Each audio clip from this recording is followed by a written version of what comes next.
realmente interessante a gente começar a falar sobre economia, falando da cultura do povo. É o povo anglo-saxão, ele tem uma cultura de juros baixos, né? Então ele não tem problema em pegar dinheiro emprestado, ele não tem vergonha disso, ele não tem vergonha de viajar se financiando, pegando dinheiro emprestado para o gerente para poder viajar. Enquanto o povo brasileiro parece que tem uma aversão aí no banco pegar um dinheiro, justamente porque os juros são altos. As pessoas têm aquela questão da inflação, do dragão da inflação na cabeça muito fresco ainda. Então ninguém vai no banco pegar o dinheiro para alguma coisa que não seja realmente importante, uma emergência.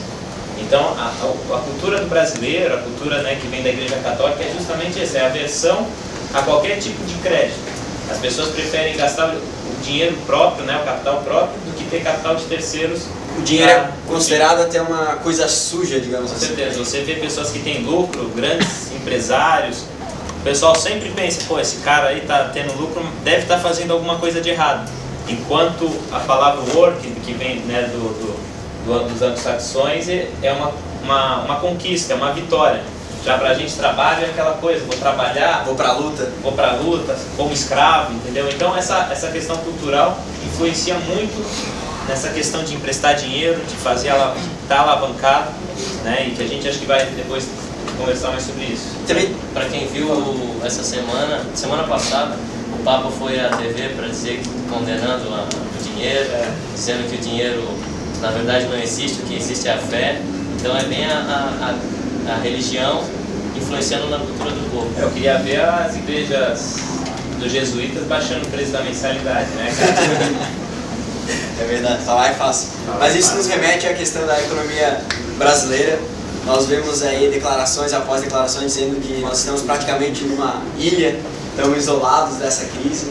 Queria que vocês comentassem um pouco disso. Vamos com calma aí, mas podemos debater um pouco. Até tem uma paródia da revista Veja que eu achei muito interessante.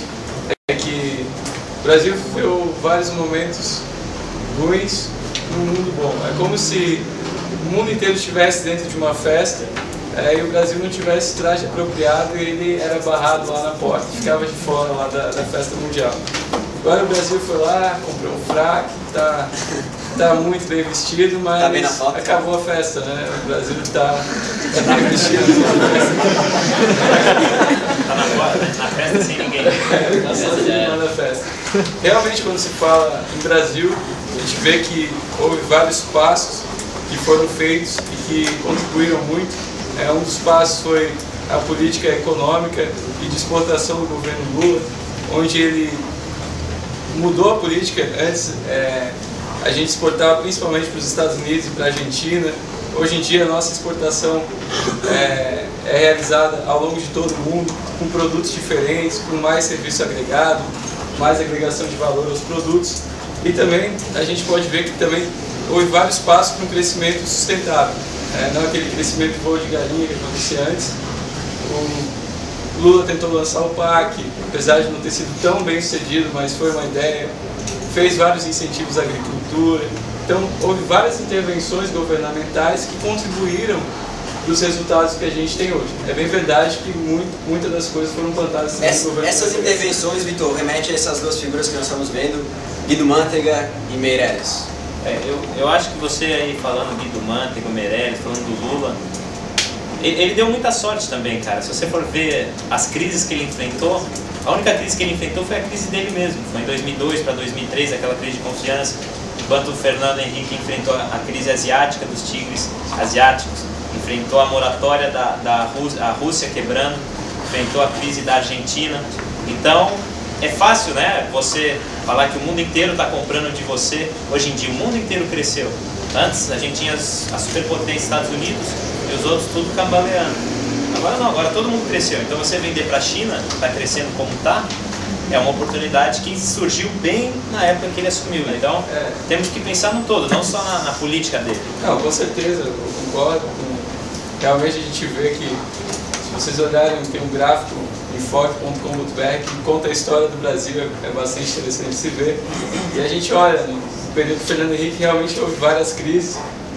Os principais passos do Lula realmente foram solidificar a economia, diversificar, e eu acredito que foram políticas bem sucedidas, principalmente as sociais.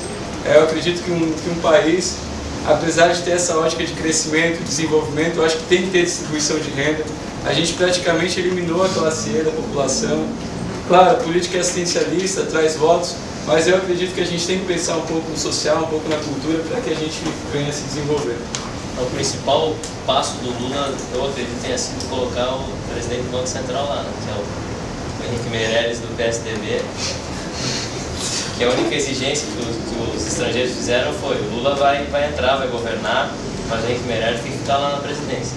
Mas a pergunta é, nós podemos acompanhar alguns gráficos passando para vocês a taxa de desemprego, que na verdade o BGE chama de taxa de desocupação, o rendimento real subindo, o desemprego baixando. Esse gráfico do rendimento real é interessante, porque dá para perceber que tem solavancos ali, é o 13º, no final de ano.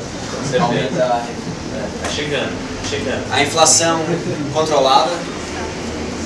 A inflação controlada, eu acho que pra gente aqui, pessoal mais novo, foi talvez o grande mérito, né? Poder ter o nosso próprio dinheiro, não ter que fazer estoque. A gente não tem mais isso, né?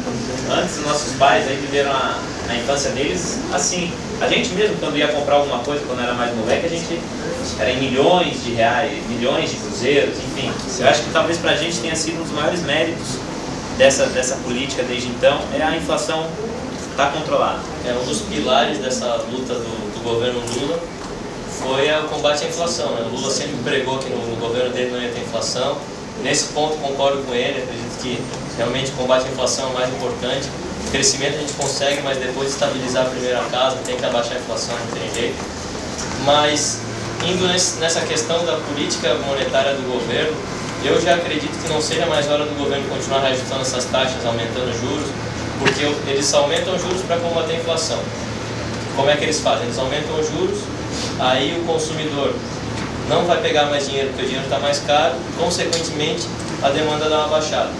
Só que agora, com essa crise lá fora, o dinheiro já tá escasso. Então o governo não precisa mais cortar os juros, aumentar os juros, porque o dinheiro não chega mais para o consumidor tomar empréstimo. Então está tendo o mesmo efeito, só que sem precisar aumentar os juros. Eu acredito que seja o momento do Brasil parar de subir juros e começar a pensar até em abaixar, que nem os bancos centrais dos outros países também. Só para constar, né, hoje saiu o IGPM, que é o Índice Geral de Preço, principalmente o atacado, e realmente a gente começou a verificar que houve um acréscimo devido também à política cambial. Esse aumento do câmbio vai trazer alguns impactos. O IPCA também foi divulgado ontem. Ele, apesar de ter sido abaixo do mês de agosto, ele foi bem acima das expectativas. Então muita coisa agora vai ter que mudar e o Banco Central vai ter que intervir ou no câmbio ou nas taxas de juros para tentar conter essa inflação. No câmbio ele já está intervindo. Ele teve mais um leilão de dólares para tentar abaixar a cotação do dólar. Miguel, nós vamos falar sobre câmbio mais tarde. Eu gostaria, vocês estavam falando dos bancos internacionais quebrando. Por que no Brasil os nossos bancos não tiveram esse efeito, não quebraram junto com os bancos lá fora? Bom, basicamente o principal motivo são dois. Um é a questão da alavancagem. Aqui no Brasil há muito mais regulamentação. Enquanto lá nos Estados Unidos os bancos chegam a trabalhar com valor 80% superior ao patrimônio líquido deles, aqui no Brasil há um limite mais restrito. E outro ponto é que aqui não há essa bolha hipotecária, não há o subprime. Apesar de ter um setor que está sendo bastante prejudicado, que é o setor de automóveis, né, onde as pessoas parcelavam o carro 500 vezes, agora esse crédito está se esvaindo. E os bancos grandes, né, como o Bradesco, o Banco do Brasil, eles estão muito bem assegurados. Mas é importante ressaltar que os bancos pequenos do Brasil já estão sofrendo com problemas de liquidez. Não há tanto dinheiro, a fonte de crédito, muitos deles vinha do exterior, e como no exterior não há tanto crédito assim, muitos desses bancos estão correndo risco de desvalorização e uma possível quebra, que é baixo risco.